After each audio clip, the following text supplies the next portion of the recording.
Who wins the Premier League? It's a tantalising question that's got everybody gripped in the nation. But although it is a question that has a lot of interest, there is something about this title race that's definitely caught my eye, and we need to speak about it, especially as we go into the months of April and May and the run-in begins, where we can definitely have an idea of who actually does win the league. Hello, ladies and gentlemen, welcome back to the channel. It's your boy Sani-That sports guy talking all things sport. And of course, today we're speaking football, we're speaking the Premier League, and it's not something that you would have thought of, because I'm not speaking about the title race per se, but I'm speaking about something I've noticed that could have an interesting aspect to where we see future title races and future roles when it comes to players in football. Yeah, of course, from a title race perspective, it's really interesting. 3 teams going for it. Something we haven't really seen in the last 10 years. Maybe the last time we saw this was maybe the 13-14 season, I would say. We had 3 legitimate sides with a claim to actually winning the Premier League. And this season we do as well. You have Pep Guardiola's Manchester City looking to win 4 league titles in a row, something unprecedented in English football. You have Jurgen Klopp's Liverpool looking to win a 2nd league title and let him ride off to the sunset with that glory, but also match Manchester United's 20 league titles.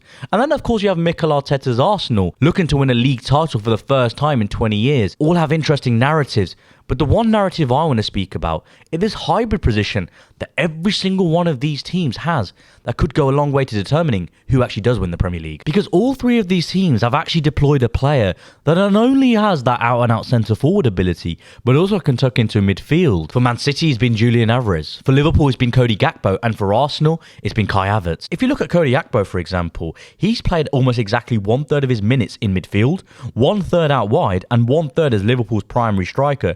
There is, of course, fluidity in the front 3, particularly when Darwin Núñez is played from the left, but it goes to show how versatile Gakpo has been. And that's just Liverpool. If you look at Arsenal, something similar has happened as well. For most of the campaign, he's been in that left centre midfield position, similar to what Gakpo's done at Liverpool. And he has had positions where he's played as a false 9, and although his finishing does somewhat come under scrutiny, he can perform in that position. And as we know in that game against Man City, his layoff ultimately meant Gabriel Martinelli got that goal against Man City who won the game. From a minutes perspective, he plays 90% of his minutes from midfield and 10% up top as that false 9. But it is interesting because these players you wouldn't really have assumed as being central midfielders. And the same can be said for Julian Alvarez as well. Although you could say the false 9 or maybe out wide is his preferred position, he's primarily played as a number 10, especially when Kevin De Bruyne has been injured. And even then, he's played roughly equally the same minutes up front and in central midfield. Of course, with him, his deficiencies were exposed in that game against Chelsea, especially the way Cole Palmer ran circles around him. The problem with playing midfield as opposed to up top is the way you press. Knowing when to press and how to press is something that midfielders have become very adept to, especially in the modern day. And there were many times when Cole Palmer specifically would be very skillful in the way he did deploy his movement, meaning that Julian Alvarez would be caught out of position. And although it does come with that risk, the reward is it means you have that extra goal threat, especially from midfield. Because versatility, especially in the modern game, is something many managers look to, especially when they sign players. Players who can press, link up play, and score those 15 goals a season, which inevitably will mean that you have a greater chance of winning a title, is something managers look to. Having this effective hybrid role that these 3 players have been deployed in means that when you're in position, you have 5 men in the midfield as opposed to 4 with that floating number 10 that maybe you could have argued that some of these players would have been had that number 10 position not really died out. But of course, I'm speaking about something that's happened in this title race, and although I think this hybrid role is really interesting, we have kind of seen this sort of revolution happen in seasons gone by. And when I say seasons gone by, I'm talking 20 years ago. When Jose Mourinho actually won his first league title back in the 04-05 season, he deployed Didier Drogba and Ida Gudjohnsen as their number 9. But in the second half of the season, of course, as we know, Gudjohnsen wasn't his number 9.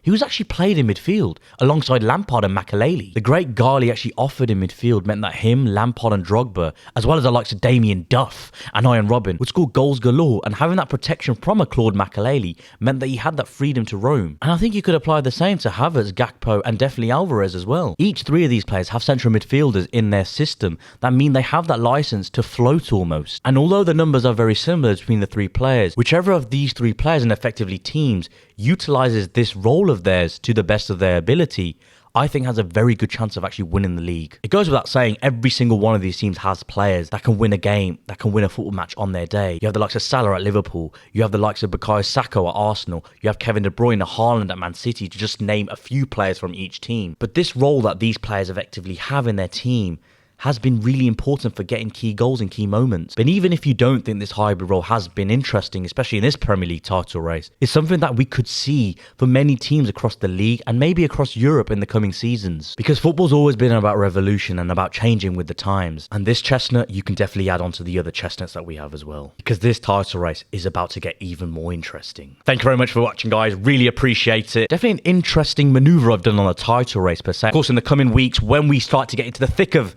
things when it comes to the title race and the running, I will speak further about the title race. But this is something I have noticed about each team, and I think it's definitely worth you guys learning about as well. This hybrid role that has effectively been pushed out there. And it just goes to show how football's always been about the tactical revolutions that happen. And for me, I do find those things interesting. And who knows, one of these players could be a big reason why their team actually does win the league. But of course, I want you guys to let me know which player of the three you think has done the best in that hybrid role that I've spoken about. And of course, do you think they will have a massive effect on who actually does win the league? But as always, guys, thank you very much for watching. I really appreciate it. Make sure to smash a like if you haven't already done so. Comment your thoughts on the video.